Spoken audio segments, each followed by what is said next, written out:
नमस्ते दोस्तों आज मैं उत्तराखंड प्राथमिक शिक्षक भर्ती 2018-19 और 20 वाली के लिए बहुत सारी न्यूज़ आपके सामने लेके आया हूँ और प्लीज़ वीडियो को पूरा देखिएगा।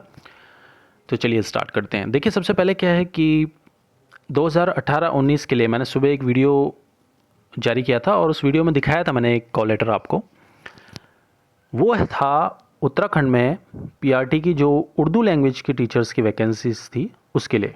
अब उसका प्रोसेस थोड़ा अलग होता है, उसके बारे में थोड़ा बताता हूँ ताकि आप लोगों को भी समझ में आ जाए कि जो अदर लैंग्वेजेस हैं उनका क्या होने वाला है।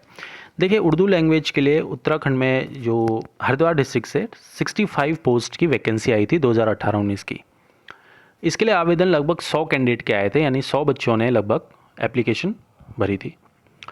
नेक्स्ट उसके बाद हुआ क्या कि काफ़ी कैंडिडेट का जो फॉर्म है वो रिजेक्ट हो गया, क्योंकि उनके जो क्वालिफ़िकेशन है वो बिल्कुल क्राइटेरिया पे सही नहीं बैठ रही थी, तो रिजेक्ट भी हुए हैं काफ़ी कैंडिडेट्स के आवेदन। लेकिन इसकी प्रक्रिया में होता ये है कि जो उर्दू के लिए टीचर के लिए फॉर्म भरते हैं उनका एक रिटन टेस्ट होता है, और वो रिटन टेस्ट होता है एक ऐसे का एक रिटन टेस्ट होता है।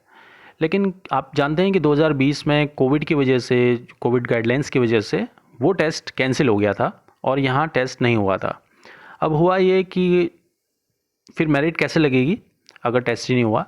तो यहाँ पे क्या किया जा रहा है कि जितने भी कैंडिडेट्स ने फॉर्म भरा था और उनका फॉर्म बिल्कुल सही था, यानी कि उनके 10, 12 ग्रेजुएशन, पोस्ट ग्रेजुएशन, अदर जो क्वालिफिकेशन है वो बिल्कुल सही हैं, सही मैच कर रहे हैं, तो उनके जो काउंसलिंग लेटर है वो इशू कर दिए गए हैं, यानी कि आप लोगों को जल्द से जल्द वो लेटर मिल जाएंगे।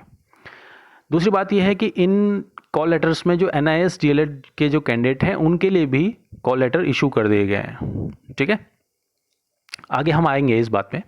तो NIS के लिए भी इशू कर दिए गए हैं, तो जल्द से जल्द आपको मिल जाएगा। अब तीसरी बात मैं ये बताना चाहता हूँ आपको कि अगर बाई चांस आपका कॉल लेटर घर में नहीं आता है, देखिए कुछ कैंडिडेट्स का ऐसे भी हो सकता है कि पोस्ट से भेजे जा रहे हैं कॉल लेटर, तो हो सकता है कि किसी का दूर हो और 25 तारीख से पहले पहले कॉल लेटर घर ना पहुँचे, तो वो कैंडिडेट क्या करे। ठीक है, क्योंकि ऑनलाइन तो है नहीं कि आप कंप्यूटर सेंटर से जाके निकलवा लें, ये ऑफलाइन ही भेजे जाएंगे आपके घर में। तो आपको क्या करना है कि आपको पता है कि आपका लिस्ट में नाम था, ठीक है, और सारे डॉक्यूमेंट्स आपके कंप्लीट थे, तो आपको उस दिन काउंसलिंग में जाना चाहिए दोस्तों, क्योंकि काफ़ी कैंडिडेट ऐसे भी होंगे जिनके फॉर्म रिजेक्ट हो जाएंगे। तो अगर उनके रिजेक्ट हो जाते हैं और आपको सिर्फ एक काम करना है, आपको स्क्रीनशॉट लेके जाना है अपना जो प्रति आवेदन था उसमें जो आपका एक सीरियल नंबर रहा होगा उसका स्क्रीनशॉट आपके पास होना चाहिए, और वो दिखा के आप लोग काउंसलिंग में जा सकते हैं आप लोग। तो आई होप आपको मेरी बात समझ में आ गई होगी। अगर नहीं समझ में आएगी तो कमेंट करिएगा, मैं फिर से दोबारा डिटेल में बता दूंगा। दूसरी बात यह है कि डाइट डिलेट का काफ़ी समय से मांग थी, डाइट डिलेट कैंडिडेट्स की। हरिद्वार में देहरादून में इनका आंदोलन चल रहा है 6 तारीख से, और इनकी मांग थी कि जो केस है इसकी पैरवी अच्छे से नहीं हो रही है, और ये चाहते थे कि जो हमारे एडवोकेट जनरल साहब हैं, AG साहब, ये इसकी पैरवी करें और पक्ष जो है मजबूती से रखें। तो आज AG साहब का भी एक स्पष्टीकरण आया है, इनका बयान है। इन्होंने कहा है कि ये NIS, क्योंकि इन्होंने भी स्टडी करा हुआ है इसके बारे में, तो ये NIS को इस भर्ती में लेने के पक्ष में है, यानी कि इसके पक्ष में है ये NIS के, और इसका डायरेक्टली बेनिफिट NIS DLED के कैंडिडेट के अलावा जो NIS ब्रिज कोर्स के कैंडिडेट हैं, क्योंकि आप जानते हैं कि एक केस उस पर भी पड़ा हुआ है, तो उनको इसका बेनिफिट जाता हुआ दिख रहा है। अब तीसरी बात यह है कि BEd के कैंडिडेट्स कल मंत्री जी से मिले थे, हमारे जो CM साहब हैं इनसे मिले थे, और इन्होंने कहा है कि 31 जनवरी 2021 तक जितने भी रिक्त पद हैं PRT के, उनको भी इसी भर्ती में ऐड कर लिया जाए। अब आपको ये भी पता होगा कि लगभग 2000 के करीब कैंडिडेट रिक्त हैं इस बार, यानी कि उनका प्रमोशन हो गया है। PRT से ज़्यादातर कैंडिडेट LT में चले गए हैं, कुछ हेडमास्टर बन गए हैं और कुछ रिटायर भी हो गए हैं। तो टोटल मिला के ऐसे कैंडिडेट लगभग 2000 के करीब हैं। इसी भर्ती में इनको ऐड कर दिया जाता है, तो काफ़ी ज़्यादा बेनिफिट BEd कैंडिडेट्स का होने वाला है इस बार। ठीक है, तो ये सारी चीज़ें यहाँ पे हैं।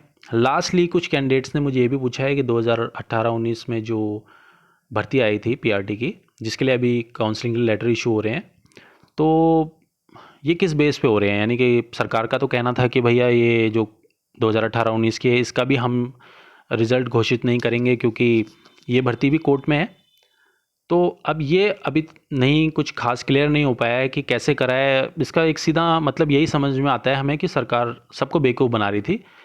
ये जो भर्ती है इस पर कोई स्टे नहीं था, क्योंकि हम लोग जानते हैं कि जब इसकी लास्ट सुनवाई हुई थी तो उसमें कहा गया था कि जो भर्ती प्रक्रिया चलती रहेगी, लेकिन जो फाइनली जो ये जो भर्ती है ये कोर्ट के अधीन रहेगी, तो प्रक्रिया पे कोई रोक नहीं थी। ठीक है, तो आप लोगों को सरकार से जवाब भी मांगना चाहिए कि सरकार ने ऐसा कैसे कर दिया, अचानक से इशू कैसे हो रहे हैं अब लेटर्स। बाकी सारे सब्जेक्ट्स के भी अब इशू होने लग जाएंगे, आप लोगों को एक आध दिन में पता लग जाएगा। सबकी काउंसलिंग डेट अलग अलग होगी। ठीक है, I mean for subject wise. ठीक है, तो काउंसलिंग डेट भी आप लोगों को जल्द से जल्द पता चल जाएगी। आगे की प्रोसेस तो खैर चलती रहेगी। लेकिन सबसे बड़ी अच्छी न्यूज़ ये है कि अब इस भर्ती प्रक्रिया में बहुत तेज़ी आ गई है। सरकार ने रुख स्पष्ट कर दिया है अपना। अब आप समझ सकते हैं ये सब वोटिंग का ही चक्कर था कि वोटिंग की वजह से सरकार ये मामले को लटका रही थी, वोट की वजह से लटका रही थी, वरना ये एकदम से क्लियर एंड कट वाला मामला था। लेकिन खैर थोड़ा टाइम लग गया है, लेकिन आप लोगों को बिल्कुल अब निश्चित हो जाना चाहिए। 24 तारीख से स्टार्ट हो रहे हैं, जल्द से जल्द डेट मिल जाएगी। बाकी सारे सब्जेक्ट्स की भी अब आप लोगों को काउंसलिंग के लिए एडमिट कार्ड जारी होते हुए नज़र आएंगे, आप लोगों को लेटर्स मिलने शुरू हो जाएंगे। ठीक है, तो होप फॉर द बेस्ट, और जल्द से जल्द कोई न्यूज़ आती है इसके रिलेटेड तो मैं आप लोगों को इससे अपडेट कराता हूँ। और भी आप लोग कोई जानकारी चाहते हैं तो प्लीज़ मुझे बताइएगा। Thank you everyone.